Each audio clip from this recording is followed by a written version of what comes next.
जय माता दी। नवरात्रि, शारदीय नवरात्रि जो कि अश्विनी मास के शुक्ल पक्ष की प्रतिपद तिथि से शुरू हुई थी और जो नौमी तिथि को समाप्त होंगी। कहते हैं साल नवरात्रि 12 अक्टूबर 2024 को समाप्त होंगी। कहते हैं अष्टमी और नौमी का विशेष महत्व रहता है। कन्या पूजन कब करें, भूल से भी कन्याओं को क्या गिफ्ट नहीं देना चाहिए और कौन सी चीज़ नहीं खिलानी चाहिए। नवरात्रि में अष्टमी और नौमी का बहुत बड़ा महत्व होता है।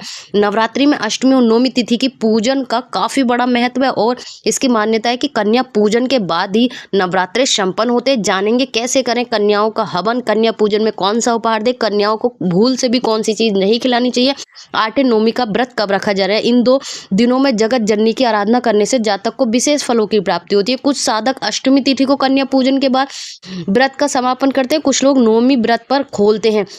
सबके यहाँ पर अलग अलग है लेकिन दोनों ही बड़े हैं, खास हैं। शारदीय नवरात्र की नौमी कब है? पंचांग के अनुसार इस साल शारदीय नवरात्रि की नौमी तिथि 11 अक्टूबर की दोपहर 12:06 बजे से शुरू होकर 12 अक्टूबर की सुबह 10:57 पर समाप्त होगी। उदय तिथि के आधार पर 11 अक्टूबर को नौमी तिथि का व्रत रखा जाएगा। कहते हैं अष्टमी तिथि 10 अक्टूबर की दोपहर 12:31 बजे शुरू हो रही है, यही जो अगले दिन 11 अक्टूबर को दोपहर 12:06 पर समाप्त होगी। ऐसे में अष्टमी और नौमी तिथि का व्रत 11 अक्टूबर को रखा जाएगा।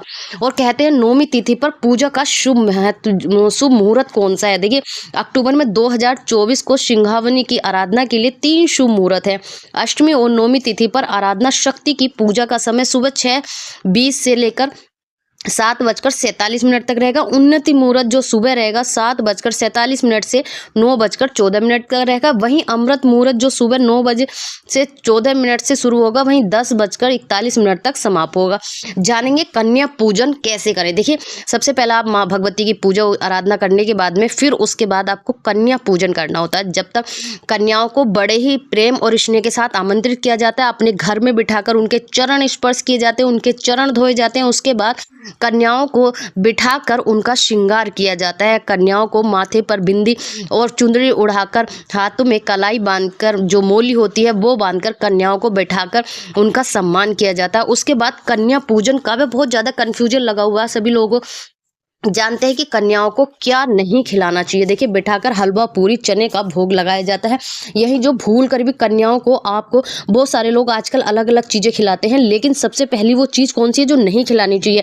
लेकिन आपको हलवा पूरी और चना ये चीज़ से आपको कन्याओं का पूजन करना चाहिए। कन्याओं को पूजन में जो पूजन का शुभ मुहूर्त है वो 11 तारीख को 4:40 से सुबह 5:29 AM तक रहेगा। लेकिन सुबह का मुहूर्त है, इतनी जल्दी आपका सम्मान तैयार नहीं हो सकता।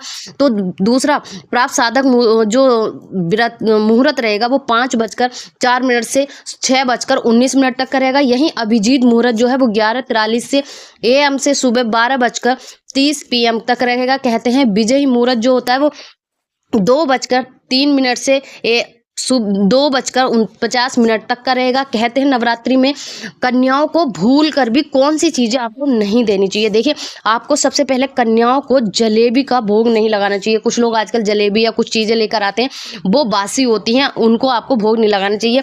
अपने सामर्थ्य के अनुसार आपको चना पूरी, हलवा या कुछ भी शुद्ध चीज़ आपको बनाकर या फलार से आप कन्या जिमा सकते हैं। और जब तक आप कन्या नहीं जिमाते हैं तब तक आपको ये पूरा व्रत नहीं लगता है, आपके नवरात्रि संपन्न नहीं होते हैं। और भूल से भी कन्याओं को लोहे से संबंधित चीजें या प्लास्टिक से संबंधित चीजें नहीं देनी चाहिए। कन्याओं को कुछ भी उपहार में, जैसे 9 साल से कम की कन्या है तो डिक्शनरी की आइटम या कुछ भी यूज करने वाले पढ़ने से संबंधित चीजें, या आप उपहार में धनराशि कुछ भी दे सकते हैं, लेकिन प्लास्टिक, लोहा और तांबे की चीजों से आपको दूर रहना चाहिए। उन्हें उपहार में खुश प्रसन्न करके उनका आशीर्वाद लेकर उनको विदा करना चाहिए। कहते हैं जिस खुशी के साथ आप कन्याओं को विदा करते हैं, उपहार देते हैं, माता रानी आपसे उतनी ही प्रसन्न होती हैं और आपका तभी पूरा व्रत भी संपन्न माना जाता है। देखिए ये था 11 अक्टूबर को जो कन्या पूजन करना है। 12 बजे इसके बाद में जो है वो राहु काल लग रहा, तो उस समय में आप नहीं कर सकते। बाकी पूरे दिन 8 वाले दिन आप 11 में और 11 तारीख को ही कन्या पूजन करना शुभ माना जाएगा।